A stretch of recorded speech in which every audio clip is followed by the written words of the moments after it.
রাষ্ট্রপতি নির্বাচন, দ্বিকক্ষ সংসদ আর প্রধানমন্ত্রীর মেয়াদ নিয়ে আলোচনা হয়েছে জাতীয় ঐকমত্য কমিশনের সর্বশেষ বৈঠকে। বিএনপি, জামায়াত সহ প্রায় ৩০টি রাজনৈতিক দল এই বৈঠকে অংশ নেয়। তবে দিনভর আলোচনার পরও কোনো সিদ্ধান্ত হয়নি বলে জানিয়েছেন সভার সভাপতি অধ্যাপক আলী রিয়াজ। আগামী রবিবার পরবর্তী বৈঠকের দিন ধার্য করা হয়েছে। সেদিন আলোচ্য বিষয়গুলো নিয়ে চূড়ান্ত সিদ্ধান্ত হতে পারে বলেও জানিয়েছেন তিনি। সবুজ মাহমুদের রিপোর্ট।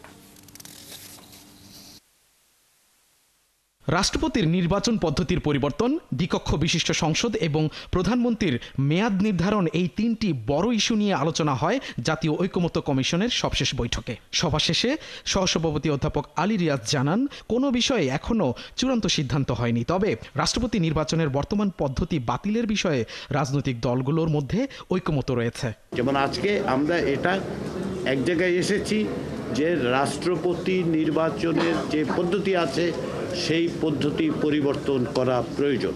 দ্বিকক্ষ বিশিষ্ট আইনসভা প্রতিষ্ঠার ব্যাপারে একমত হয়েছে।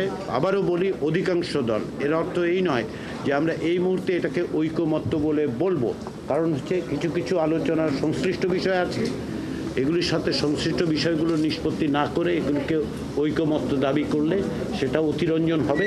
রাষ্ট্রপতি নির্বাচন পদ্ধতি নিয়ে রয়েছে মতভেদ। অধিকাংশ দল চায় ইলেকটোরাল কলেজের মাধ্যমে ভোট হোক, যেখানে উচ্চকক্ষ ১০০, নিম্নকক্ষ ২০০, নারী আসন ১০০, জেলা পরিষদ চেয়ারম্যান ৬৪টি এবং ৬০টি সিটি কর্পোরেশন ভোটার মিলে মোট ৫৭৬টি ভোট থাকবে। তবে ভোট কি গোপন ব্যালটে হবে কিনা সেই বিষয়ে মতভেদ আছে।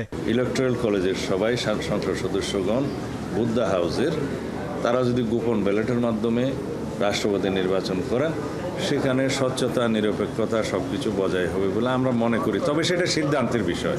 তার প্রস্তাব উত্থাপিত হয়েছে, আমরাও এই প্রস্তাবের সাথে একমত যে গোপন ব্যালটে এই নির্বাচনটা হতে হবে। আসলে গোপন ব্যালটের নির্বাচনের প্রশ্নটি প্রায় সকলেই একমত। কেউ কেউ হয়তো বলেছেন দলের সাথে আরেকটু আলোচনা করতে হবে। দ্বিকক্ষ সংসদ নিয়ে দলগুলো সম্মত হলেও গঠনের কাঠামো নিয়ে ভিন্ন মত রয়ে গেছে। বিএনপির মতে গঠন কাঠামো নিয়ে আরও বিস্তারিত আলোচনা জরুরি। পিআর বা প্রপোর্শনাল রিপ্রেজেন্টেশন পদ্ধতি নিয়ে অধিকাংশ দল একমত হলেও বিএনপি আপত্তি জানিয়েছে। দ্বিকক্ষ বিশিষ্ট পার্লামেন্টের ক্ষেত্রে হয়, আগে দ্বিকক্ষ বিশিষ্ট পার্লামেন্ট হচ্ছে কিনা, হলে কত সদস্য হবে, তার নির্বাচন পদ্ধতি কী হবে, সদস্য সংখ্যা, এগুলো নির্ধারণ হওয়া উচিত। এই আলোচনাটা ওনারা এনেছেন, সেটাও এখনো পর্যন্ত কোনো জায়গায় আমরা আসতে পারিনি, আলোচনাটা চলছে।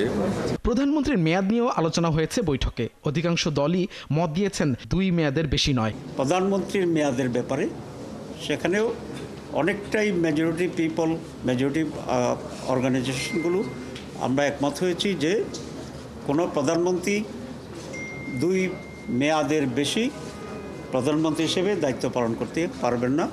কোনো দল ইনক্লুডিং বিএনপি, তারা এটার সাথে পুরোপুরি একমত হননি। তারা এটা বলেছেন যে ২ মেয়াদ, তারপরে ড্রপ, তারপরে আবার হইতে পারবে। রাষ্ট্রপতি নির্বাচন থেকে সংসদ কাঠামো আর প্রধানমন্ত্রীর মেয়াদ, সব বিষয়েই চলছে মতামত আর পাল্টামত। জাতীয় ঐকমত্যের এই প্রচেষ্টা কতটুকু ফলপ্রসূ হবে সেটা নির্ভর করছে সামনে আসা সিদ্ধান্তগুলোর ওপর। সার্বিক বিষয়গুলো বিবেচনায় আমরা এই বিষয়গুলো নিয়ে আগামী। সবুজ মাহমুদ, ৭১, ঢাকা।